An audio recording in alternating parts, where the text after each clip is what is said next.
करेंगे छत्तीसगढ़ का। छत्तीसगढ़ के डिप्टी सीएम विजय शर्मा इस वक्त मेरे साथ लाइव जुड़े हुए हैं। भारतीय जनता पार्टी लगातार शक्ति प्रदर्शन कर रही थी, विजय शर्मा खुद भी मैदान में रहे हैं। अब छत्तीसगढ़ में आज तीसरे चरण के बाद मतदान संपन्न हो जाएगा। जानते हैं, उनसे पूछते हैं सवाल कि कितने आश्वस्त हैं विजय शर्मा। सर, सबसे पहले तो बहुत बहुत स्वागत है आपका विस्तार न्यूज पर। हमने देखा कि भारतीय जनता पार्टी ने 11 की 11 लोकसभा सीट पर पूरी ताकत झोंकी। आज तीसरे चरण के बाद मतदान भी संपन्न हो जाएगा, कितने आश्वस्त हैं? जी, बहुत बहुत धन्यवाद आपका। भाजपा के कार्यकर्ताओं ने अथक परिश्रम किया है, गांव-गांव, घर-घर जा करके मतदाताओं के सामने हाथ जोड़ करके नरेंद्र मोदी जी के किए हुए कामों को बता करके और विष्णुदेव साय जी के किए हुए कामों को बता करके कमल के निशान के लिए उनका आशीर्वाद मांगा है। और इसलिए मुझे पूरा विश्वास है कि आने वाले चुनाव के परिणाम बहुत स्पष्ट करेंगे कि छत्तीसगढ़ में 11 की 11 सीटें भाजपा जीतने वाली है। ठीक है, देखिए आज मैं जैसा कि पहले भी कह रही थी आपसे कि आज से चुनाव भी संपन्न और आप लोगों की टेंशन भी थोड़ी कम हुई। लगातार आप मेहनत कर रहे थे, छत्तीसगढ़ के अलग अलग सीटों तक पहुंच रहे थे। कैसा जनता का रिस्पांस मिल रहा था, क्या समझ में आ रहा है? 4 जून को जब नतीजे आएंगे तो क्या दावे रहने वाले हैं आपके?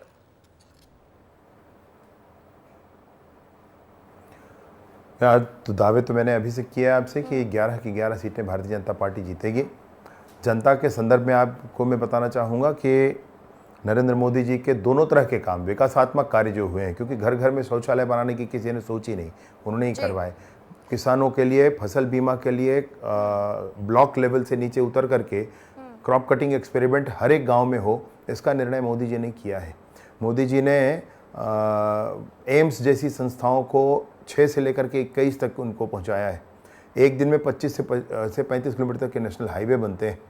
प्रधानमंत्री ग्राम आवास के अंतर्गत लगभग 3 करोड़ आवास ग्रामीण क्षेत्रों में और 1 करोड़ से 1.5 करोड़ आवास शहरी क्षेत्रों में बनाए गए हैं।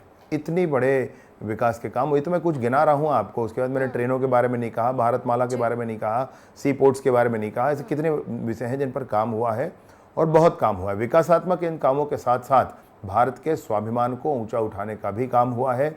370 को उखाड़ कर फेंका गया है। भगवान राम का भव्य मंदिर अयोध्या में बनकर तैयार है। सर्जिकल स्ट्राइक किया गया है। ये सारी बातों को जनता समझ रही और साथ ही साथ विष्णुदेव साय जी की सरकार ने खूब काम किया है छत्तीसगढ़ में।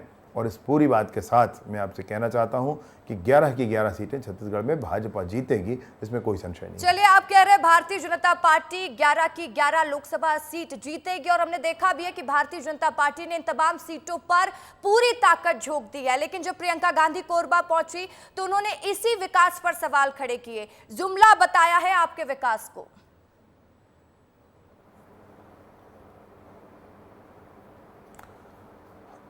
अगर ब्रह्मोस मिसाइल एक्सपोर्ट हो रहा है, ये जुमला कैसे है?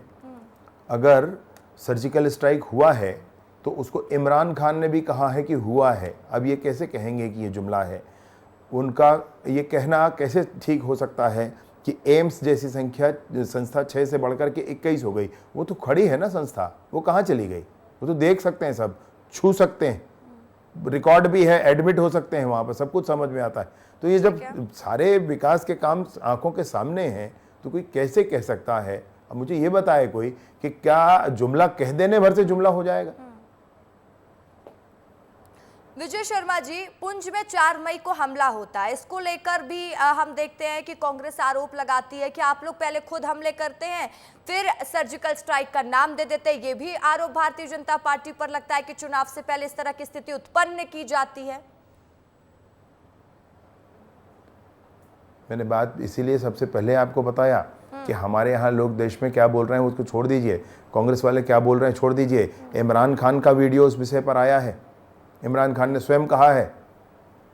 तो भैया आप तो समझ में आएगी, बात मानेंगे ना? अपने ही देश की सेना के जवानों पर कब तक तोहमत लगाएंगे, कब तक उनका मनोबल गिराएंगे? अपने ही देश के सामर्थ्य को कब तक नीचे आंकेंगे? कब तक भारत सॉफ्ट स्टेट बनकर रह जाएगा? क्यों भारत एक स्ट्रांग नेशन नहीं हो सकता है? क्यों भारत, दुनिया के देश भारत में कुछ भी हो जाएगा चलता है, ये इस बात को कब तक माना जाएगा? अभी ऐसा नहीं है भैया। अब भारत मजबूती के साथ हर विषय का जवाब दे रहा है और आगे भी देगा। विजय शर्मा, आपको पार्टी ने बड़ी जिम्मेदारी दी, डिप्टी सीएम है आप छत्तीसगढ़ के, साथ ही गृह विभाग भी आपको दिया गया और हमने देखा है कि कई बड़े एक्शन नक्सलियों के खिलाफ छत्तीसगढ़ में इस बार देखने को मिले हैं। जनता को एक बार फिर से विश्वास हो रहा है, क्या लगता है कि यही मेन प्रोपेगेंडा होने वाला चुनाव का, जिस आधार पर छत्तीसगढ़ की जनता आप लोगों पर भरोसा जताएगी लोकसभा चुनाव में? मैं आपसे आग्रह करता हूं कि इसको प्रोपेगेंडा ना कहें। देखिए, नक्सलवाद छत्तीसगढ़ की पीड़ा है और उसको समझना पड़ेगा। नक्सलवाद के कारण बस्तर के गांव में विकास नहीं पहुंच पा रहा है। नक्सलवाद के कारण बस्तर में 25 साल के हो चुके युवा टीवी नहीं देखते हैं क्योंकि बिजली नहीं है, पानी नहीं है, सड़क नहीं है, बहुत सारे अंदर के गांव। तो आखिर ये कब तक स्थितियां ऐसे ही बनी रही? और जब इन स्थितियों को ठीक करने की कोशिश की जाती है तो क्लैशेस होते हैं जो हो रहे हैं।